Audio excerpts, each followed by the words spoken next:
Good evening students. आज जो हमारे क्लास के अंदर जो टेस्ट हुआ था पैसिव वॉइस का, उसका मैं आपको वापस सॉल्यूशन करवा रहा हूं, तो आप अपने आंसर चेक करें। सभी राजीव स्कूल के स्टूडेंट्स के जो पेपर हुआ था मैं उसका सॉल्यूशन करवा रहा हूं। तो देखिए, पहला क्वेश्चन लिखा हुआ है, हरी हैज़ रिटन अ पोइम।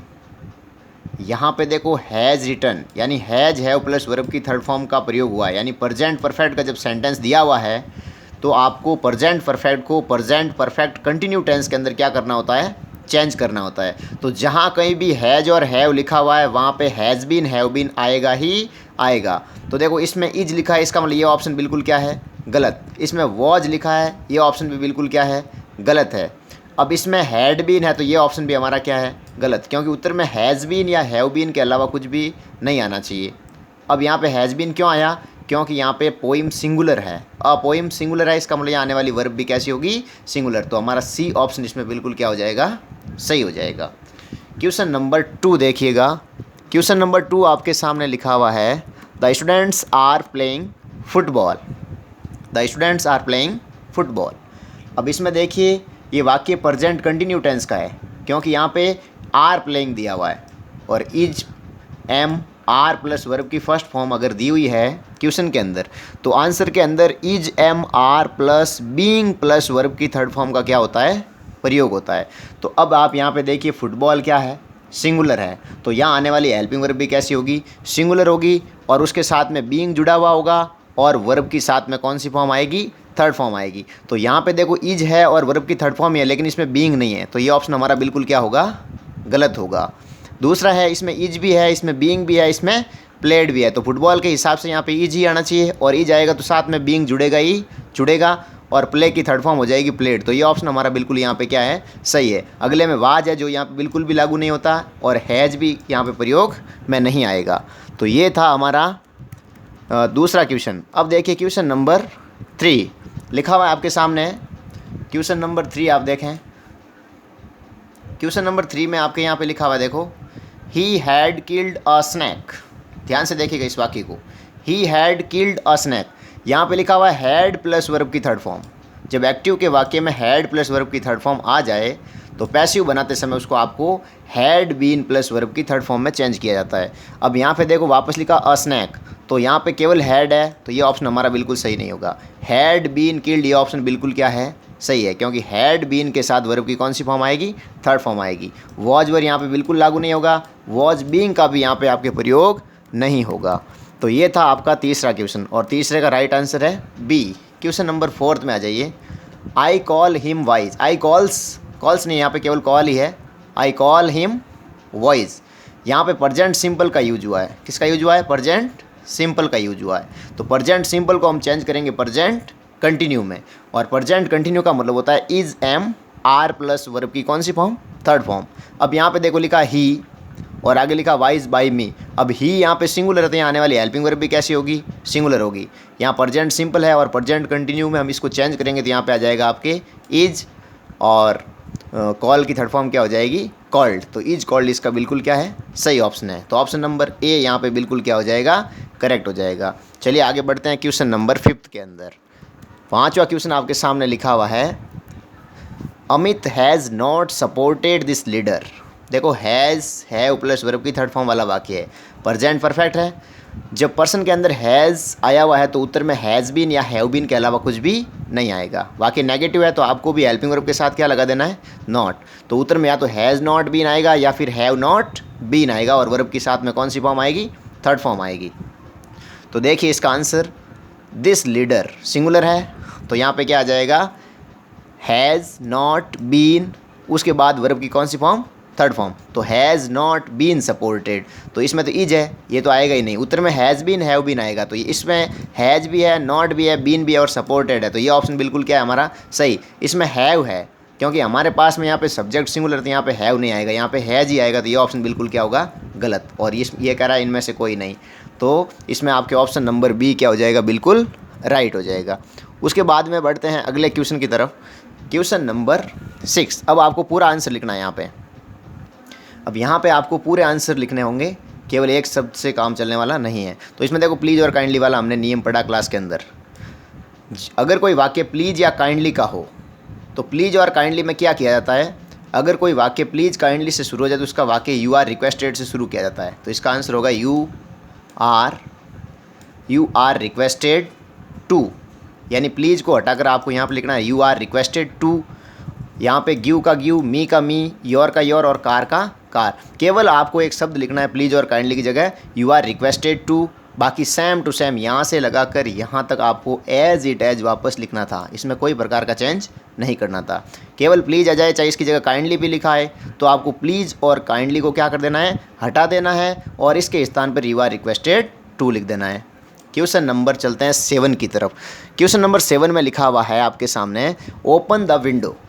ये वाक्य वर्ब की कौन सी फॉर्म से शुरू हो रहा है, फर्स्ट फॉर्म से। तो अगर कोई वाक्य वर्ब की फर्स्ट फॉर्म से शुरू हो जाए तो उसका उत्तर लेट से शुरू किया जाता है। किससे शुरू किया जाता है, लेट से। तो लेट, उसके बाद में लिखा जाता है ऑब्जेक्ट। तो यहाँ पे ऑब्जेक्ट क्या है हमारा, द विंडो। उसके बाद आती है बी का प्रयोग किया जाता है। किसका प्रयोग किया जाता है, बी। और उसके बाद किया जाता है वर्ब की थर्ड फॉर्म का। तो यहाँ सबसे पहले आ जाएगा लेट, उसके बाद आ जाएगा द विंडो, उसके बाद आ जाएगा बी और ओपन की थर्ड फॉर्म हो जाएगी ओपनड। तो इसका सही आंसर है let the window B opened. ये इसका सही जवाब है। क्वेश्चन नंबर 8 देखिए, हु वाला वाक्य हम पढ़ चुके हैं ये भी। अगर कोई पर्सन हु से शुरू हो जाए तो उसका आंसर बाई होम से शुरू किया जाता है। तो सबसे पहले आएगा बाई होम। तो सबसे पहले आप लिखो बाई होम, पहला नियम। रूल नंबर 2, आपको टेंस बदल कर क्या लगानी है, हेल्पिंग रूल लगानी है। यहाँ पे आया हुआ पास्ट सिंपल और पास्ट सिंपल को हम चेंज करते हैं वॉज वर्ब में। पास्ट सिंपल को पास्ट कंटिन्यू करेंगे तो वाज वर्ब आ जाएगा। अब यहाँ पे देखो दिस ब्यूटीफुल कप, यानी इसका ऑब्जेक्ट सिंगुलर है। जब यहाँ आने वाली हेल्पिंग वर्ब भी कैसी होगी, सिंगुलर होगी। तो यहाँ पे आ जाएगा वॉज, बाई होम वॉज। उसके बाद में तीसरे नंबर पे आपको लिखना है ऑब्जेक्ट। तो हो जाएगा दिस ब्यूटीफुल कप और उसके बाद में आ जाएगा वर्ब की थर्ड फॉर्म। तो हो जाएगा ब्रोकन और वापस लग जाएगा क्वेश्चन मार्क। तो इसका पूरा आंसर बोल रहा हूँ मैं वापस, by whom was this beautiful cup broken और पीछे लग जाएगा वापस क्वेश्चन मार्क। चलते हैं 9th नंबर क्वेश्चन की तरफ। क्वेश्चन नंबर 9 लिखा है don't play football on the road. तो ये वाक्य डोंट वाला है। तो अगर कोई वाक्य डोंट से शुरू हो जाए तो आपको उसका आंसर भी किससे शुरू करना होता है, लेट से शुरू करना है। लेट के बाद क्या लिखना है, उसके बाद आपको लिखना है ऑब्जेक्ट। लेट के बाद क्या लिखना होता है, ऑब्जेक्ट। ऑब्जेक्ट के बाद क्या लिखा जाता है, नॉट बी। उसके बाद क्या लिखा जाता है, नॉट और बी। उसके बाद आपको लिखनी होती है वर्ब की थर्ड फॉर्म। इसके बाद वर्ब की कौन सी फॉर्म आएगी, थर्ड फॉर्म। तो लेट, ऑब्जेक्ट, नॉट बी, उसके बाद में आपको वर्ब की थर्ड फॉर्म और शेष बचा कोई एडवर्ब या अतिरिक्त सेंटेंस आ जाए तो आपको वापस लास्ट में लिखना है। तो इसका आंसर हो जाएगा let football not be played on the road.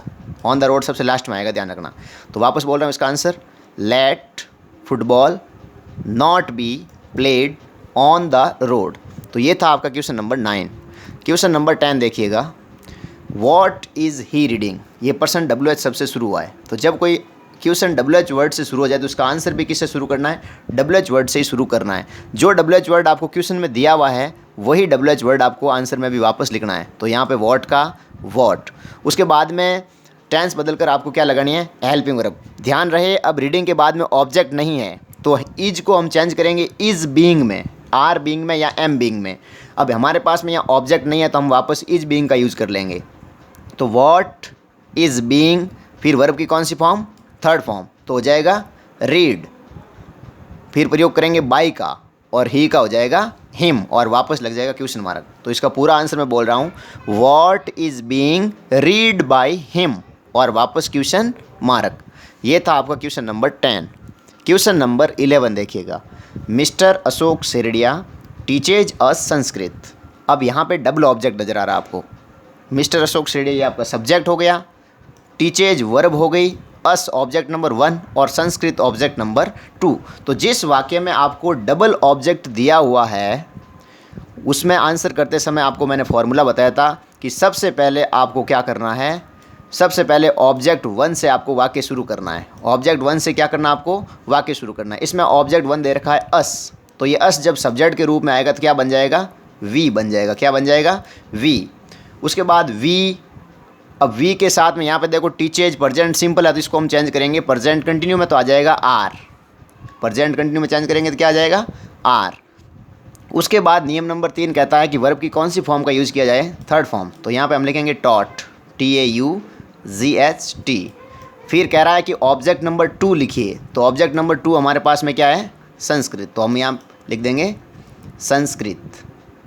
उसके बाद बाई का प्रयोग किया जाता है, तो यहाँ पे लिख दिया हमने by.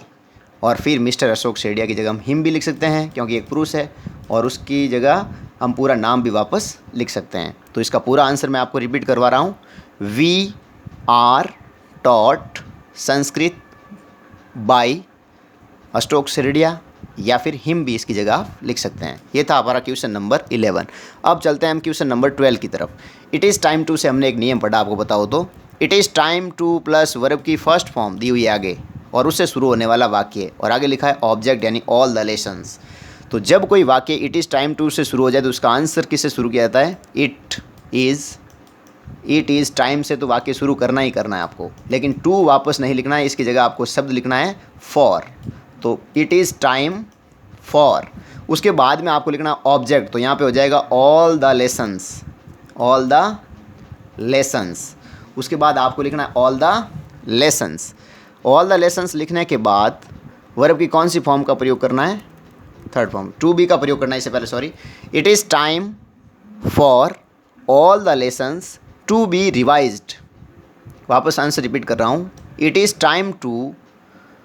Time for all the lessons to be revised, यानी वर्ब की थर्ड फॉर्म सबसे कहाँ आएगी, लास्ट में आएगी।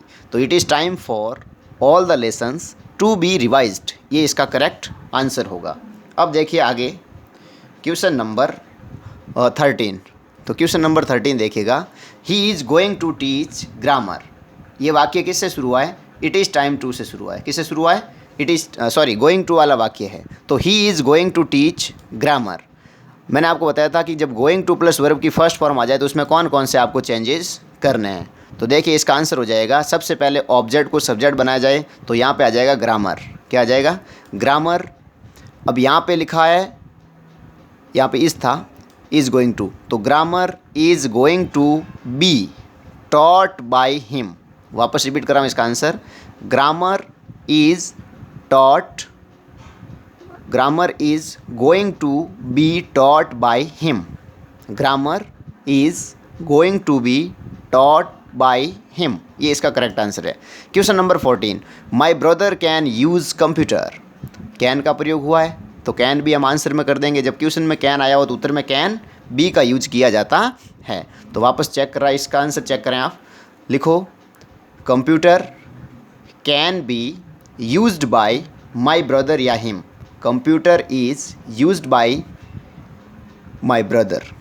Computer can be used by my brother या हिम भी लिख सकते हो, ठीक है। उसके बाद लास्ट क्वेश्चन देखो, I shall not play cricket. I shall not play cricket. Shall का प्रयोग है यानी फ्यूचर सिंपल का है, तो शैल और विल को हम चेंज करते हैं शैल बी और विल बी के साथ वर्ब की थर्ड फॉर्म में।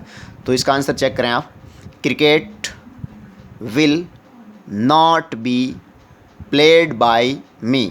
Cricket will not be played by me, ये इसका करेक्ट आंसर हो जाएगा, क्योंकि शैल और विल को शैल बी और विल बी में चेंज करना है। अगर किसी प्रकार की आपको कोई परेशानी है तो आप इस नंबर पे क्या कर सकते हैं, संपर्क कर सकते हैं। और किसी प्रकार की अगर आपको कोई स्टडी मटेरियल चाहिए तो आप इसके ऊपर व्हाट्सएप कर सकते हैं, और अपनी क्लास के साथ में क्या करें, PDF लिख करके सेंड करें। तो अगर आपने हमारे चैनल को सब्सक्राइब नहीं किया है तो आप ज़रा इस चैनल को क्या कर लें, सब्सक्राइब कर लें। बाकी हम अगले वीडियो में डिस्कस करेंगे। Thank you.